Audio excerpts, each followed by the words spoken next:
آنے والے دور میں پاکستان کے گرد گھیرا جو ہے وہ بڑا تنگ ہو رہا ہے اور بڑے سخت حالات آنے والے ہیں.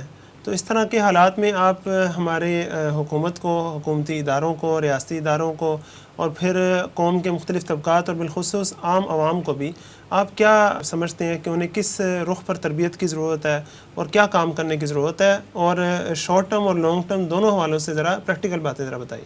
ڈاکٹر صاحب، میرا حال ہے شارٹ ٹرم کے حوالے سے تو میں نے اپنی پہلی گفتگو میں کچھ باتیں رکھ دی تھی.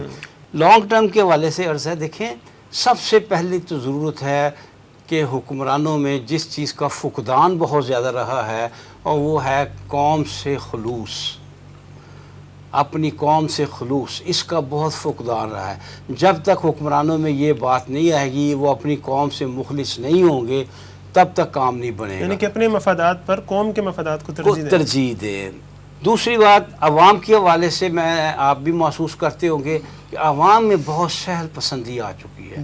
عوام چاہتے ہیں کہ ہر چیز ہمیں جو ہے اعلیٰ سے اعلیٰ، بہتر سے بہتر ملے، اور بغیر کام کے یا کم کام کرنے سے، یا یہ کہ ہم پر کوئی پابندیاں نہ ہوں، ٹیکس دینے کو ہم تیار نہیں ہوتے. تو ایک تو یہ عوام کی طرف سے یہ سہل پسندی کا سلسلہ ختم ہونا چاہیے. اور حکومت صاحب اس میں یہ ہے نا کہ گورنمنٹ کی سطح پر بھی اگر ایسا نظر آئے کہ دے مین بزنس، تو وہ بھی اپنی جو ہے میں یہی عرض کر رہا ہوں، جب حکمران جیسا کہ میں نے عرض کیا مخلص ہوں گے تو پھر اخلاص کا پہلا نتیجہ تو یہی نکلے گا نا. پہلا نتیجہ تو یہ نکلے گا کہ ان کی طرح ظاہر ہوگا کہ وہ عوام کی ضرورتیں پورے کرنے کے معاملے میں اور عوام کو سہولتیں دینے میں سنجیدگی دکھائیں. پہلے وہ اپنی سہولتیں چھوڑیں گے تو پھر عوام ظاہر ہے. اور عوام بھی یہ دیکھیں کہ وہ زیادہ توجہ فرائض پہ دے، زیادہ توجہ حقوق پر نہ دے. حقوق حاصل کریں لیکن آپ فرائض ادا کرنے کے بعد اپنے حق کی خواہش کریں. حکومت عوام کے حقوق پر توجہ دے اور عوام اپنے فرائض پر توجہ دے. یہ اصولی طور پر اس ڈگر پر ہم چلے. اصل بات یہ ہے کہ ہمیں یہ نہیں فراموش کرنا چاہیے کہ پاکستان کی اسلام کے سوا کوئی بنیاد نہیں ہے. اگر پاکستان کسی دوسری شے کو اپنی بنیاد بناتا ہے تو وہ کبھی مستحکم نہیں ہو سکا. میں یہ سوال کرتا ہوں، کس دوسری شے کو بنا سکتا ہے؟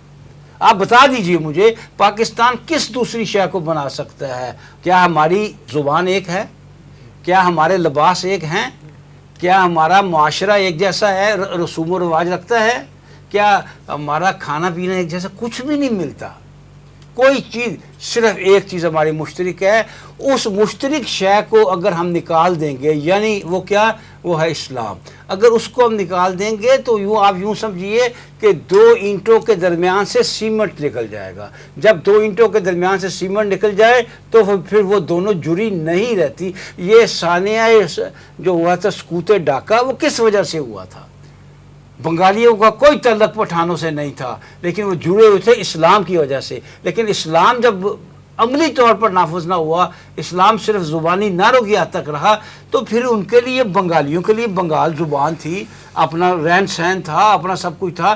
اسی طرح لہٰذا استحکام ہی نہیں پاکستان کا.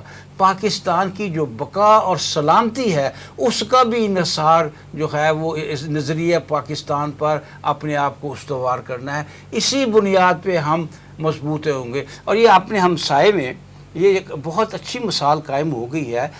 افغان طالبان جو ہے وہ ایک ان کی حکومت بن گئی ہے اور خالصتاً وہ اسلام کے ساتھ چمٹ کر انہوں نے یہ فتح حاصل کی ہے. اگر ہم بھی سمجھے کہ واقعتاً ہم ایک طرف دنیاوی طور پر جو کوشش ہم سے ممکن ہے وہ کریں، اور دوسری طرف ہم اللہ کی رسی کو مضبوطی سے تھام لیں، اللہ کے دامن کو تھام لیں، اللہ پر مکمل طور پر بھروسہ کریں، یہ بے یقینی کی صورتحال سے نکل آئے، تب انشاءاللہ تعالی اللہ ہمارے لیے راستے پیدا کر دے گا. وہ امریکہ جو آج ہمیں انتہائی ہمالیہ کی طرح بہت مضبوط اور بہت اونچا اور بہت نظر آتا ہے، وہ انشاءاللہ پانی کی طرح بہہ جائے گا اگر ہم نے اپنا تعلق اصل قوت یعنی اللہ سے استوار کر لیا انشاءاللہ. جی بیگ صاحب، آپ کی ساری گفتگو کا یعنی نتیجہ یہی ہے نا جو علامہ اقبال رحمۃ اللہ علیہ نے فرمایا کہ غلامی میں نہ کام آتی ہیں شمشیریں نہ تدبیریں، جو ہو ذوق یقین پیدا تو کٹ جاتی ہیں زنجیریں.